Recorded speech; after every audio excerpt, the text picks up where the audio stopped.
салом дӯстон, инак аз кушодашавии равзанаи трансфери 9 рӯз гузашт ва аллакай чанд муомилот расман ба қайд гирифта шуд. Дирӯз мо аз аввалинҳо шуда хабар додем, ки Филиппи Каутино ба Астон Вилла гузашт. Ҷолиб ин ки соли 2018 ӯ дар рӯзҳои соли нав ба дастаи Барселона омада ҳамаро хурсанд карда буд. Имсол ҳам дар чунин рӯзҳои ҷашн рафт ва ҳама аз ин хурсанд шуд. Акнун ҷолиб ин аст, ки оё Каутино дар Астон Вилла муваффақ мегардад ё ин ки не. Мо инро мушоҳида хоҳем кард. Ҳоло бошад дар бораи трансферҳои нав ва хабарҳои аз олами футбол таваҷҷӯҳи шуморо ҷалб мекунем. Дӯстон, рӯз то рӯз футболи даставӣ баргашта истодам ва моро ҳар рӯз қариб то рақобатҳо интизорам. Дар Ла Лига дастаҳое ки барои рохати Лигаи Чемпионон мубориза мебаранд, Виллареал ва Атлетико байни худ рақобат доранд. Бозии беҳтарини дигар дар Фаронса доир мегардад, ки Лион дар майдони худ ПСЖ-ро пешвоз мегирад. Дар Италия бошад Рома бо Жозе Маурино Ювентусе ки мехоҳад ба зонаи Лигаи Чемпионҳо барояд рақобат мебандад. Оё Ювентус метавонад Ромаро мағлуб созад?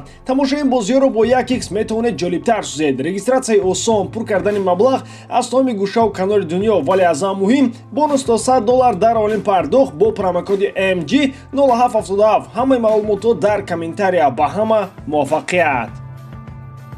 Флорентино Перес мехоҳад, ки Реал душмани қавӣ дошта бошад. Шахсан ӯ не, балки дастаи Реал Мадрид. Президенти дастаи шоҳона ҳавасманд аст, ки Эрлинг Холанд ба дастаи Барселона гузарад. Дар ин трансфер афзалиятҳои хуби молиявӣ дида мешаванд. Агар Мбаппе ба Реал ва Холанд ба Барса гузаранд, барои пешрафти лига ва рақобатпазирӣ дар он қадами бузург хоҳад буд. Чунин ҷараёни кор метавонад пули бисёрро ба чемпионати Испания биёрад. Ин як нав дуэли Криштиану ва Мессиро ба хотир хоҳад овард. Баъд аз анҷоми мавсими ҷорӣ сарнавишти ин ду нафар Килиан ва Эрлинг ҳалу фасл хоҳад шуд. Мбаппе аллакай худро дар Реал мебинад, вале роҳи Холанд ӯро ба куҷо мебарад то ҳол маълум нест. Тибқи хабарҳо ҳамлагари норвегӣ танаффуси зимистонаро дар Испания гузаронд. Ҳангоме ки мухлисон дар бораи дастаи наваш аз ӯ пурсон шуданд, ӯ дар ҷавоб гуфтааст, ки мавсими минбаъда ӯ дар Ла Лига бозӣ хоҳад кард.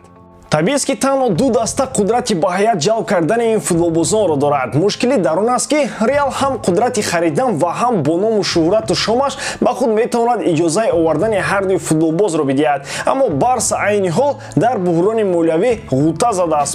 Пас чӣ тавр онҳо Холандро харидорӣ мекунанд, чунки шартномаи ӯ ба итмом намерасад. Ӯ мисли Мбаппе ба ҳайси агенти озод гузашта наметавонад. Бо Перес ҳам Эрлинг ва ҳам Мбапперо харида ҳамлагари норвегиро ба Барса аренда надиҳад, ки шармандагии ҳамаи катониҳо шавад. Перес агар чунин ният кардааст, пас ба номи худ барои Барселона кредит бигирад, то имкони харидани ҳуҷумкунандаи ҷавон пайдо шавад. Агар ҷиддӣ гӯям, бадтарин чиз душмани сусту заиф аст. Агар рақиб рақобатпазир бошад, ин боиси пешрафти даста мешавад. Перес ҳамчун президенти корчалон ҳамаи паҳлӯҳои масъаларо меандешад. ӯ ҳавасманд нест, ки Ла Лига ҳам Лигаи як ё Бундеслига ё чемпионати Тоҷикистон шавад. Шумо дар ин бора чӣ фикр доред дӯстон? Ҳатман фикрҳои худро дар комментария нависед.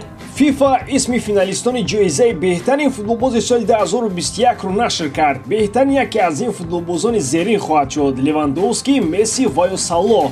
Аз беҳтаринҳои маҷаллаи France Football танҳо як номзад фарқ дорад. Ин Салоҳ мебошад, ки маҷаллаи фаронсавӣ ба ҷои ӯ Жоржиноро дар қатори беҳтаринҳо гузошт. Ҳар яке аз онҳо соли 2021-ро бо нишондодҳои беҳтарин ба анҷом расонданд. Мессиро арзандаи туби тилло шумурданд, ки аз ин аксарият норозӣ монданд. Левандовскиро шоистаи ҷоиза мешумурданд, ки танҳо зинаи дуввумро гирифт. Салоҳ бошад, ҳатто дар топ 5 набуд. Соли 2020 унвони беҳтарин бозингари солро Левандовски гирифт.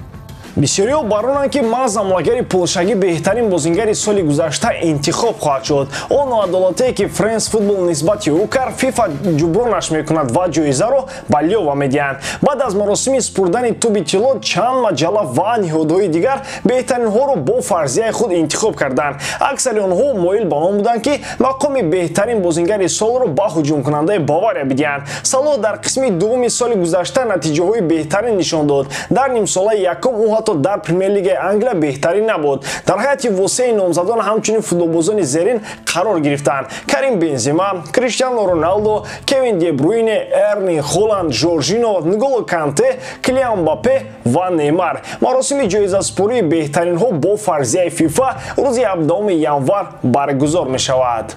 дар мусобиқаи ҷоми миллатҳои африқо аз сеҳру ҷоду истифода карданиям. Вақте ки ман сеҳру ҷоду гуфтам, ба назарам дар фикри шумо филми ҳунарии убоини футбол омад. Аммо дар ин мусобиқа илми ғайб бар зидди футболбозони алоҳида мавриди амал қарор гирифтанӣ аст. Як калдун аз Бенин гуфтааст ки агар Садио Мане дар ҷоми миллатҳои африқо бозӣ карданӣ шавад, бар иллати сактаи дил ҷони худро аз даст медиҳад. ҷавобе ки Мане дод дандоншикану даҳаншикан чи ҳамаҷошикан буд. ҳамлагари Ливерпул ва мунтахаби Сенегал дар ҷавоб чунин навишт: ман бо боварии комили он ба воя расидам ки рӯзи марги ман дар дасти Аллоҳ аст.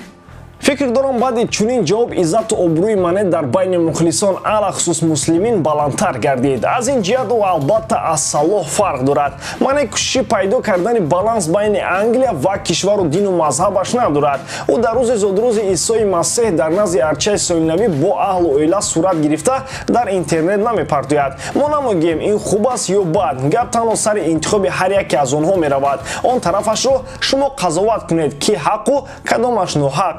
кулли мардуми сайёра Black Lives Matter гуфта шиёрҳо мепартоянд, пеш аз бозиҳо ба зону мешинанд. онҳо бошанд худашон он қадар ҳамдигарро эҳтиёт намекарданд ку. шумо чӣ мегӯед дӯстон? ба ҳамин таом дӯстон, боварӣ дорам ки эҷодкории ман ба шумо писанд меояд. лайк, комментария ва дар канал обуна шуданро аз ёд набароред. бо шумо буд мисли ҳар вақта Муҳаммад Гаиров. хай бародарон, дар паноҳи Аллоҳ.